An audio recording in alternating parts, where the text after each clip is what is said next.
On attaque maintenant le deuxième pilier important du framework Spring, qui est l'introduction de la programmation par aspect. Donc ce qu'on va chercher à bien comprendre, c'est quoi ce principe de la programmation par aspect, et puis comment surtout Spring l'a intégré, parce qu'on va voir qu'ils l'ont pas intégré complètement, ils ont essayé de l'intégrer tout en conservant des bonnes pratiques de conception objet. Donc ce qu'on va essayer de voir sur ce module-là, c'est quel est le problème, pourquoi est-ce que les gens ont poussé ce concept de programmation par aspect. Qu'est-ce qu'on a derrière comme élément autour de la progression par aspect? On va étudier rapidement le langage de référence de la progression par aspect qui s'appelle AspectJ, et puis après on verra comment la notion d'aspect est mise en œuvre dans Spring, autour de Spring AOP, et puis on fera un petit bilan sur justement la progression par aspect.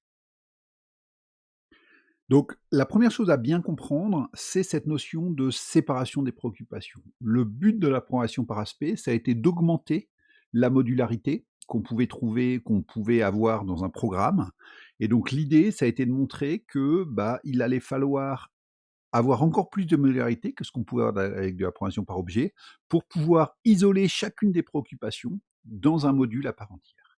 Alors c'est quoi une préoccupation? Eh ben, ça peut être des préoccupations fonctionnelles, la gestion des taxes, l'impression des documents, etc., etc. Et puis des préoccupations non fonctionnelles comme la sécurité, le log, etc. Dans la plupart des frameworks, la façon dont c'était fait, c'est qu'on allait chercher à faire en sorte que le développeur se concentre sur les préoccupations métiers, et puis on gérait les préoccupations techniques avec justement le serveur d'application et son conteneur pour gérer des problématiques de persistance, de log, de transactions, etc. Une des difficultés, que l'on avait, c'était évidemment que, chacune des applications, elles sont pas tous, faciles à isoler, et donc par exemple, si on prend certains types d'applications, les middleware par exemple, et ben, on va voir que chacune d'elles va avoir un certain nombre de concerns, de préoccupations à gérer, et quelques-uns s'entremêlent et qu'il est difficile de structurer tout ça convenablement. Alors, pour montrer un exemple là-dessus, on peut prendre un exemple tout simple de paiement en ligne. Donc le paiement en ligne, c'est une préoccupation métier. Le but, c'est de débiter un compte d'un montant défini. Et puis, il y a plein de préoccupations techniques. Le fait qu'il va falloir loguer qu'il y a eu un paiement qui a eu lieu. Le fait qu'il va falloir tracer, vérifier l'intégrité de la transaction, vérifier la sécurité, les performances, etc., etc. Et donc, si on regarde le code, eh ben, on va se rendre compte qu'une simple méthode de transfert, en fait, elle a plein de morceaux de code, de lignes de code, qui sont non liés directement à la préoccupation métier. Si on essaie de rendre ça visuel, eh ben on va se rendre compte que la business logique, elle est simplement sur le fait de transférer de l'argent d'un compte à un autre, qu'on a du code lié aux transactions, du code lié au log, du code lié à la sécurité, et on voit que tout ça n'est pas très séquentiel. On va avoir du code lié aux transactions en plein milieu de la business logique, etc., etc. Et donc le but de la programmation par aspect, c'est de réfléchir à comment mieux structurer le code, comment on ferait des nouveaux moyens de composition du code pour pouvoir, dès le départ, identifier ses préoccupations, les coder dans des unités propres, et puis avoir des mécanismes de composition qui permettent d'obtenir notre programme au final, ce qu'on appelle le tissage d'aspect. Donc, pourquoi est-ce qu'on souhaite mieux séparer les préoccupations? C'est toujours pareil. Si on améliore la modularité, on va gagner en termes de maintenabilité du code, d'évolution du code, etc., etc. Alors pour montrer le problème, donc la programmation par aspect, c'est des travaux qui ont démarré maintenant il y a un peu plus de 20 ans. Heu, donc pour montrer ça, donc ça a été des travaux qui ont, les gens ont regardé comment était structuré le code dans un, moteur de servlet que vous connaissez encore, qui s'appelle Tomcat. Et donc en gros, ils sont allés voir certaines préoccupations. Par exemple, ils sont allés voir toute la préoccupation du parsing XML. Et donc la représentation là montre chaque barre correspond à, des classes, avec la taille de la barre qui correspond au nombre de lignes de code dans la classe. Et puis, ils sont allés identifier en se disant: «OK, où est-ce que se passe le code lié au parsing XML?» Qu'est-ce qu'ils avaient en tête derrière? C'est de se dire, si demain je veux changer la librairie, par exemple, ou la technique qu'on utilise dans ce programme pour tout ce qui est parsing XML, qu'est-ce que ça va toucher? Et là, on voit que globalement, dans Tomcat, ils ont fait un bon boulot. La préoccupation liée au parsing XML, elle est principalement dans une classe. Ils ont continué leur étude, ils sont allés voir tout ce qui est problématique de pattern matching. Quand on fait un moteur de servlet, assez souvent on doit faire du routing, c'est-à-dire j'ai reçu une requête sur telle URL et je dois chercher la servlette qui est en train de faire ça. Et donc pour ça, on fait du pattern matching entre la route qui est appelée et puis des routes qui sont gérées, des servlettes qui gèrent certaines routes. Et donc si on regarde un peu cette problématique du pattern matching, en fait on se dit ah c'est pas terrible, c'est dans deux classes. En fait, si on regarde, c'est pas si mal, parce qu'en fait c'est deux classes dont l'une hérite de l'autre. Donc là aussi, on peut se dire que si demain on devait changer ou chercher une problématique, faire évoluer la façon dont on fait l'URL pattern matching, le code est plutôt bien structuré. Et puis après, ils sont allés voir d'autres problématiques. Par exemple, le log. Donc si je souhaite changer la façon dont je fais le log, et ben là, tout d'un coup, on voit que c'est un peu la panique, parce que du log, il y en a absolument partout. Donc on peut se dire, bah oui, le log, c'est normal, mais bon, c'est pas très important, etc.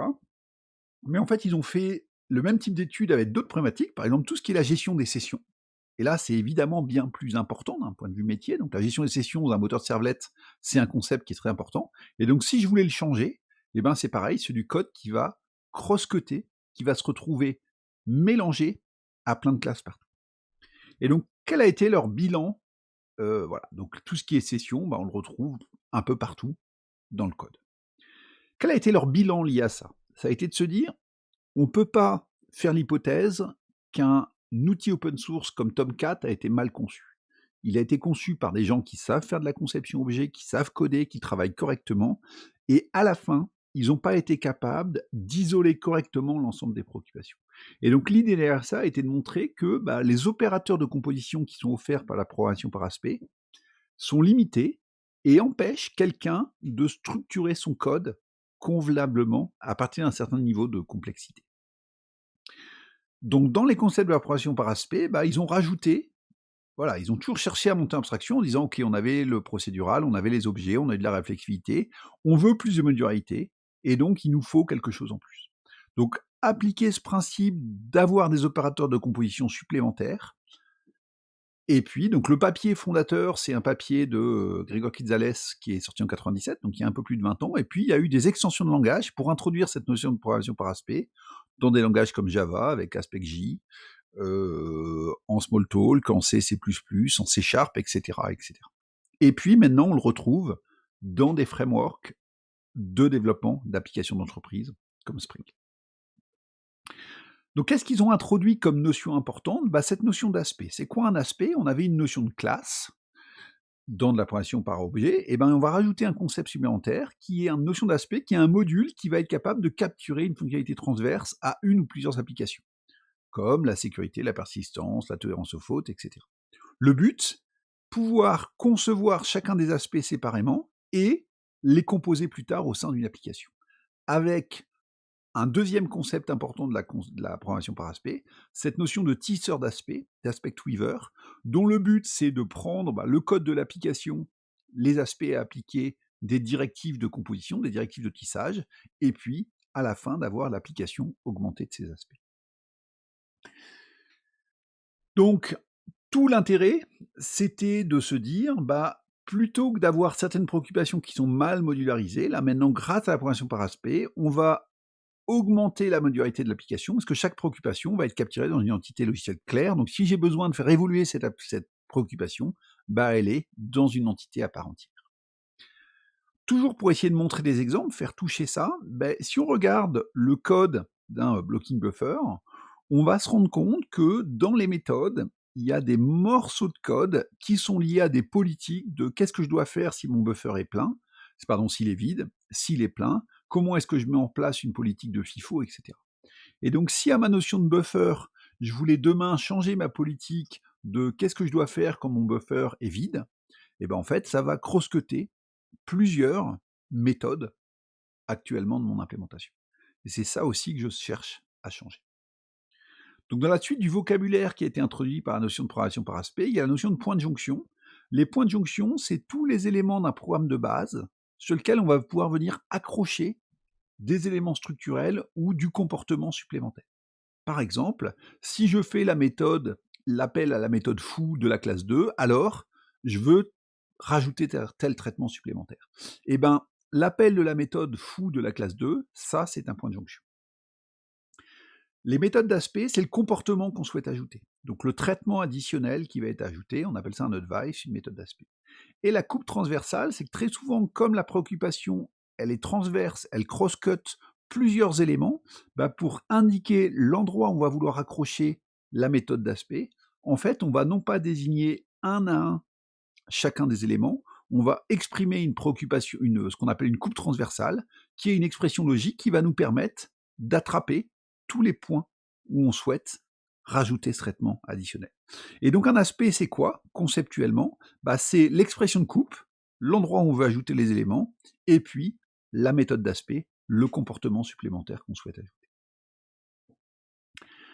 Alors, si on reste modeste, l'AOP n'est pas une nouvelle approche. C'est une évolution, une généralisation de mécanismes un peu classiques. Le mécanisme de ce qu'on faisait dans des approches par métaclasse ou méta-objet, et puis ce qu'on a avec, si on met en place des patterns décorateurs, des patterns observeurs, des patterns chain de responsibility, qui permettaient de rajouter facilement un décorateur pour ajouter un comportement additionnel avant ou après une invocation de méthode, être notifié quand un événement concernant un objet observable arrive, et puis plusieurs objets d'une chaîne reçoivent une requête, et l'un d'eux la prend en charge, etc. Et puis le mécanisme d'interception qui était j'intercepte, donc ça venait un peu de tout ce qui était métaclasse et objet, j'intercepte l'appel d'une méthode pour faire du traitement additionnel. Tout ce que vient faire l'AOP, c'est simplifier ces mécanismes-là simplement.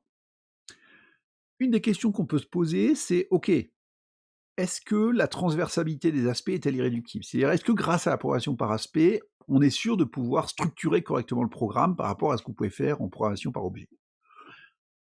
En fait, on n'en est pas sûr. Ce qu'on espère, c'est gagner un degré supplémentaire de modularité. Donc, avec cette nouvelle opérateur de composition, bah, il y a certaines préoccupations qui rentraient pas très bien dans la notion de classe et d'objet, qu'on va pouvoir mettre dans cette notion d'aspect.